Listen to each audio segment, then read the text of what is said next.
Saludos, amables televidentes. Gracias por sintonizar una vez más a Primerísimas. Esta semana se ha tornado un poco activa en lo que es en el orden internacional por la visita que hace a Europa el presidente Luis Abinader, que estuvo primero en el Vaticano junto a su familia, sus 3 hijas y su esposa, la primera dama Raquel Arbaje, donde fue recibido por el Papa Francisco y la delegación que le acompaña, después de su visita a Roma, donde también se reunió con el presidente italiano. Aquí él compartió, después que le hizo un regalo, mírenlo ahí, el rosario que le regaló, fabricado en la piedra preciosa de aquí, de República Dominicana, para un obsequio que le hizo al Papa Francisco, con un lindo mensaje, como muestra de aprecio de lo que es República Dominicana hacia el pontificado.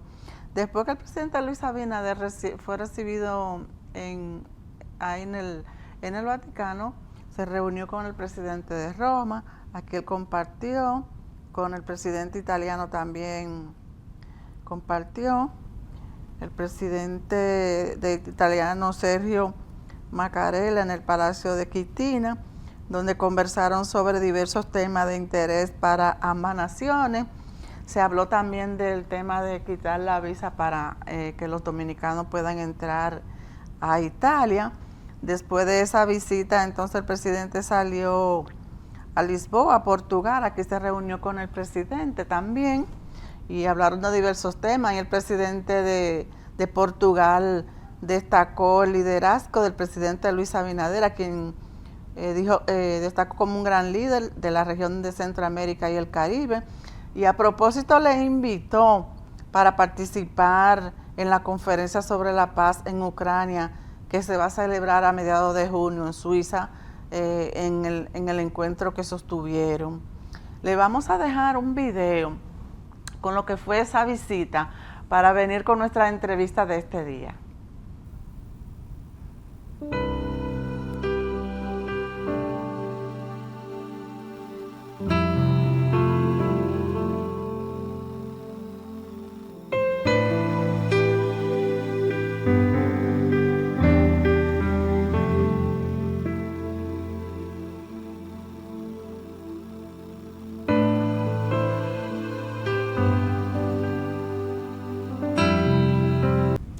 Ya estamos con nuestra entrevista. En el día de hoy nos acompaña el profesor, catedrático, escritor y también fundador de la Escuela de Cine de la Universidad Autónoma de Santo Domingo, Agustín Cortés Robles, a quien le damos la bienvenida. Un placer, profesor, tenerla aquí y en un momento tan interesante.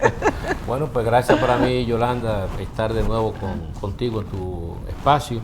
Para mí es un honor siempre encontrarme tratando temas así de interés para todos los televidentes. Sí, porque es como un encuentro entre el profesor y su alumna. Profesor, usted sabe que el cine, tenemos que comenzar primeramente a hablar del cine en República Dominicana, que usted ve que cada día salen apuestas como la que hizo recientemente de Juan Luis Guerra, y siguen viniendo figuras internacionales a usar nuestro suelo para sus proyectos. Sí. Yo sé que eso es, a pesar de que usted es escritor, pero sé que el cine es que le fascina. Bastante la profesión madre, originaria. Yo creo que la industria cinematográfica en el país está en un momento muy bueno.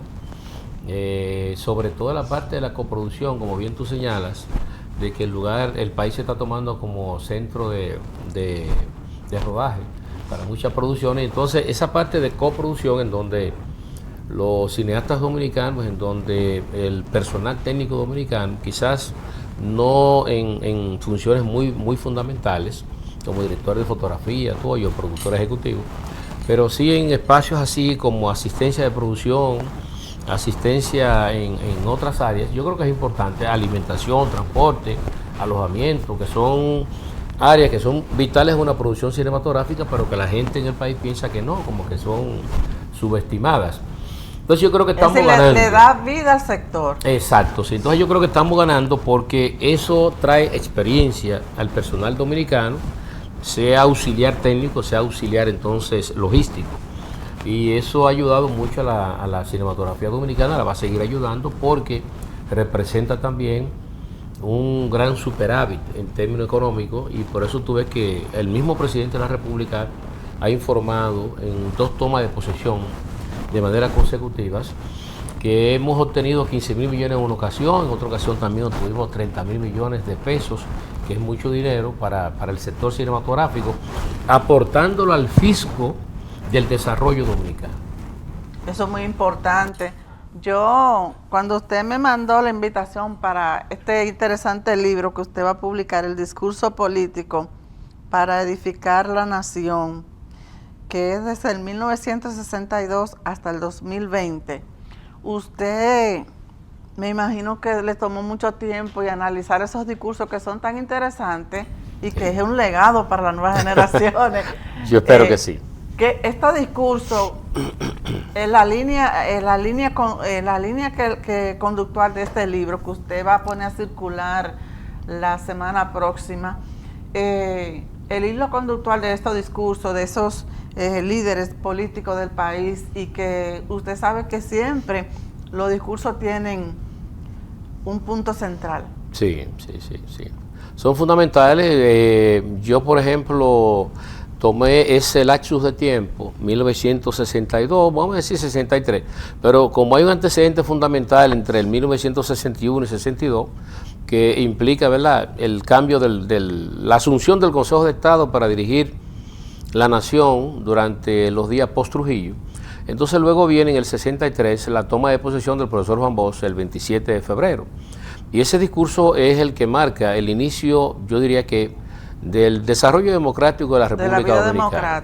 Limitaciones, dificultades hemos tenido, gacetazos, granadazos, 20.000 cosas ha pasado a la sociedad dominicana para llegar hasta el punto en el cual nos encontramos hoy. Entonces, todos esos discursos que uno escuchaba en la radio con mucha atención, que tus padres, ¿verdad?, siempre decían, hay que escucharlo, espérate, y tú, aunque podías tener... estaban atentos, iba a hablar sí, Balaguer, exacto. Iba a hablar el doctor, es decir, cada vez que un presidente iba a hablar, lo tenían ahí muy pendiente. Exacto, entonces, hay una serie de discursos que ellos emitieron, pero en el caso particular de este libro que yo he hecho, yo me he circunscrito a los discursos correspondientes a la toma de posesión de cada presidente de la República. Ahí está inclusive dos discursos. ¿Publicó algunos que no se dieron a conocer? No, algunos de ellos no. ¿Hay discursos que lo engavetan? Sí. Solo las tomas de posesión, porque hacer el trabajo que tú, por ejemplo, señalas, ya implicaría tú, oye, cierta cantidad de volúmenes, y como tú bien sabes, porque eres escritora, eres librera, eres bibliotecaria, eres todo con relación a la escritura, hacer un libro y publicarlo en nuestro país es bastante difícil, porque los recursos económicos, los ministerios, sobre todo de cultura, generalmente no tienen una fuente económica para financiar los proyectos, y todos los proyectos puede que no sean del interés de un ministro de cultura en un momento dado, y un ministro de educación en un momento dado, o un ministro de educación superior en un momento X. En consecuencia, hacer un material de este volumen implica una inversión de tiempo, investigación. Bueno, tú que estás involucrado en varios proyectos, sabes que hay que ir al Archivo General de la Nación, Biblioteca del Congreso, Biblioteca Nacional, Biblioteca del Ministerio de Relaciones Exteriores, esperar a ver si esos documentos tú los puedes cuantificar y certificar de que son correctos, que están legalizados, que están bien, para poderlos publicar. Entonces, hay 18 discursos ahí de los presidentes de la República, Juan Bosch, hay 2 de Camayo. ¿Solo de presidentes? Solamente de presidentes, sí. Usted sabe que Peña Gómez hacía unos discursos largos. Sí, bastante. Pero él no fue presidente. No, pero hay una segunda etapa que yo voy a hacer de discurso de líderes políticos dominicanos. Que ahí sí en donde está, exacto, y está el Moreno también incluido ahí, que tiene una participación discursiva bastante amplia dentro de esos años de la política dominicana, los años 70, 80, que fue bastante difícil en nuestro país. Peña Gómez en su programa Tribuna Democrática era que él se explayaba bastante con su discurso. Y el profesor Bosch también en ese programa. Sí. Vamos a ir a una pausa y regresamos enseguida con esta interesante entrevista de este día. Estamos conversando en este día con el cineasta y profesor Agustín Cortés Robles, y escritor, a propósito de que va a poner a circular en la próxima semana su libro El discurso político para edificar a la nación, generación 1962-2020, Agustín Cortés Robles. Yo le hacía la pregunta en el segmento anterior que él hablaba de la importancia de los discursos que están escritos en este tomo, que es amplio, que cuáles de esos discursos presidenciales durante esa época le habían llamado la atención, y yo lo abrí y me salió en el 1 de julio del 1966, que fue cuando Joaquín Balaguer Ricardo fue juramentado como presidente constitucional por primera vez. Por primera vez. Después de Trujillo. Post Trujillo, sí. Sí, porque Juan Bosch fue muy corto. Sí, 7 meses. Trujillo, Juan Bosch asumió el 27 de febrero de 1963. Es el primer discurso de 6 que yo considero que son importantes y trascendentes dentro del libro, porque marcan como un hito después de ellos. Por ejemplo, Juan Bosch presenta a la nación, al mundo, cuando él hace ese primer discurso en el 27 de febrero de 1963, y le dice al país: nos hemos liberado de la dictadura, ahora empezamos nosotros a caminar la democracia. ¿Verdad? Muy confiado, muy confiado. Entonces, en 7 meses, lamentablemente, el profesor Juan Bosch es depuesto por un golpe de Estado. Eso va a crear una serie de conflictos e inconvenientes políticos y sociales que va a desembocar en la Revolución de Abril del año 1965. Precisamente en el 65, el presidente Camaño, designado por el Congreso, que estaba reunido en el Cine Olimpia, o se reunió para ese caso en el Cine Olimpia, de modo que la elección de Camaño como presidente fue constitucional como cualquier otra. Y entonces Camaño fue la circunstancia en la que él fue electo, sí. Camaño entonces hace 2 discursos claves, de varios, porque hay un libro solamente dedicado a todos los discursos del presidente Camaño dentro del proceso de la Revolución de Abril de 1965. Entonces yo seleccioné de esos 17 discursos de Camaño, seleccioné el primero, que fue cuando él asumió el poder, un discurso de 1 página, lo hace en el Cine Olimpia y después lo lee entonces frente al Parque Independencia, frente a muchos correligionarios y también militares. Ese es el discurso de él como prueba inicial como presidente constitucional. Y luego el 3 de septiembre, en la fortaleza Osama, Camaño entonces hace un discurso de despedida, entregando el poder al pueblo dominicano. Él dice que el pueblo le dio el poder, entonces él fue a entregarle el poder al pueblo dominicano. Y efectivamente, según reseñas que vemos, fotografías, videos y demás, o cintas cinematográficas, ese día Camaño hace un discurso sumamente revolucionario, diciendo las vivencias de ellos dentro del contexto de la Revolución de Abril. Luego de Camaño entonces asume Héctor García Godoy, que es un gobierno interino de 1 año, prepara y organiza las elecciones, que gana el doctor Joaquín Balaguer, quien asume entonces el 1 de julio del año 1966. En ese discurso, ¿qué sucede con Balaguer? Hace poco tiempo él pertenecía a la dictadura. Sí. Entonces, en 5 años Balaguer vuelve al poder ya dentro del orden democrático del país. Y entonces él se despide o se desmarca de la dictadura. Yo fui un tribuno de la dictadura. Pero a partir de este momento yo soy un demócrata que viene a dirigir este país hacia su desarrollo. Y como tú sabes y saben mucho de los televidentes también, Balaguer se mantiene en el poder hasta el año 1978. Hace 3 discursos que están ahí. Esos discursos tradicionales del doctor Joaquín Balaguer que todo el mundo tenía que escuchar. Nos sentábamos frente al televisor o escuchábamos entonces a través de la radio porque nuestros padres, amigos, tíos, hermanos, mayores que uno, se lo imponían. No, y se creaba una expectativa sí, también. Era como algo muy, muy especial. Luego de Joaquín Balaguer en el 78 hay un discurso clave también, que es el del don Antonio Guzmán Fernández. Don Antonio despide a Balaguer, al Balaguerato y al Partido Reformista del Poder después de 12 años. Y entonces dice, vamos ahora a vivir otra vida democrática en la República Dominicana, porque ese pasado tormentoso, difícil, de muchas muertes y desapariciones, ahora va a quedar relegado a un segundo plano. Entonces, don Antonio asume el poder, da libertades públicas y el país se siente un poco más liberado de esa situación.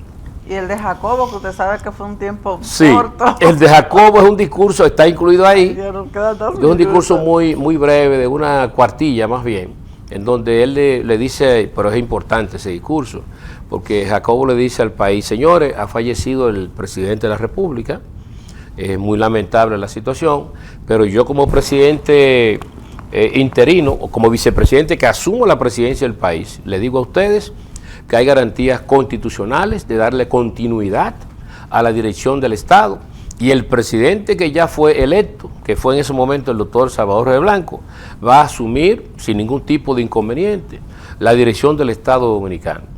Ese discurso llevó mucha tranquilidad y paz al pueblo dominicano. ¿Y cuál sentir le puede llevar un mensaje a usted al público lector de este nuevo hijo que usted acaba de publicar? Yo entiendo que es un libro que puede estar en cualquier biblioteca del país. Es de consulta, porque sí, para los yo creo historiadores. Que sí. Eso dice Diloné, que es el prologuista del libro, y es un libro que historiadores, que intelectuales, que abogados, que políticos, y además de eso estudiantes de ciencias políticas, estudiantes de derecho, deben tener cerca de ellos, porque hay informaciones valiosas ahí. Están todas las tomas de posesión graficadas, o sea, fotografiadas, están colocadas ahí. También el Archivo General de la Nación me facilitó muchas condiciones para eso, conseguí prácticamente fotografías de cada toma de posesión, desde el 63 hasta la fecha.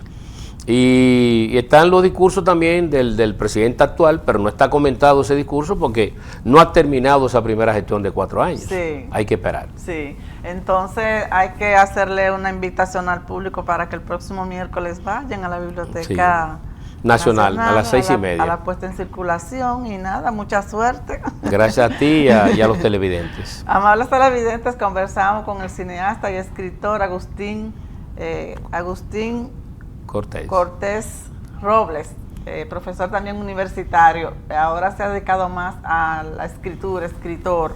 Y a ustedes, como siempre, gracias por la sintonía.